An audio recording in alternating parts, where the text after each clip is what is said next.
So here's the question. Can you guess what country the person who discovered germanium actually came from? Well, if you answer Germany, then you're awesome, okay? Because that's right. A guy named Clemens Wunker from Germany discovered this mineral in 1886. Now, until the 1930s, nobody knew what to do with this mineral. It had no use really.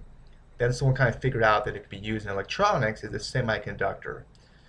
Now, in the simplest terms, a semiconductor in electronics has a low resistance to electrical current in one direction. And what this does, it allows electricity to be easier controlled. Now, when it comes to improving health, this little bad boy packs quite a punch. It does some really awesome things. For instance, each atom of germanium has 3 attached atoms of oxygen. And what this means is that it helps your body get more oxygen. Now, considering that all your organs and cells need oxygen to survive, that's the whole point of blood. It gives oxygen to all your cells. That's kind of good. Another thing is more oxygen to cells also helps fend off cancer cells. There's a guy named Dr. Otto Warburg who actually discovered that flooding cells with oxygen may stop the growth of cancer and perhaps return them to normal.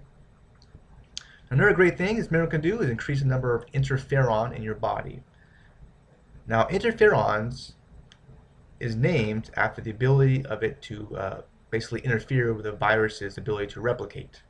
So it interferes with the bad guys. They also increase the number of cells that fight off deadly invaders, and also helps unaffected cells when it comes to resisting an infection. Next up, there's a study with rats that showed that it prevents the reduction of bone loss due to a lack of calcium. Considering how the elderly, how much they need calcium, that's really cool. Plus, there's a study that can reduce bad cholesterol as well as high blood pressure. Lastly, there's a theory that it balances ions and removes too much positive ions. Now, let me ask you another question.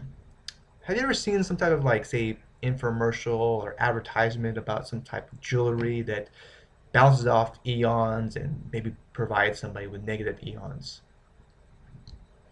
Well, maybe it's true, and maybe it's what they call snake oil. It doesn't do anything.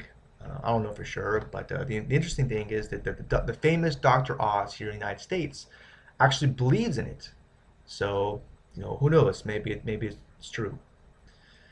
Now, supposedly in theory, we get too many positive ions from electrical devices like computers, cell phones, and it kind of puts us in a bad mood. It's not very good for our health. And by getting more negative ions from germanium, or maybe one of these little products they sell in infomercials, it balances it out. It's good for us. Now, the best way to get germanium is really through a supplement. You can get it through different foods, but the supplement's the best way to go. Now, shopping for supplements is kind of like a hassle, kind of like walking through a minefield because there's so many choices out there, and despite what some of the labels actually tell you, some of them are crappy quality. You just don't really know. Now, one thing you can do, which I do highly recommend, is kind of get educated about the process of choosing and buying supplements.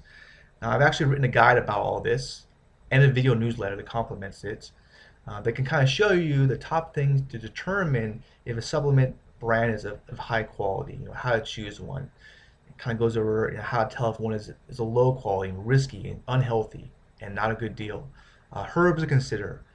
Herbs to avoid like the plague that some of them are probably going to surprise you, and a whole bunch more. Now, to view this free guide, all you gotta do is simply click on the link directly below this video, and you can get access to it. So you got nothing to lose. Check it out. Click on that link, and thank you so much for watching this video. Have a great day, and take care.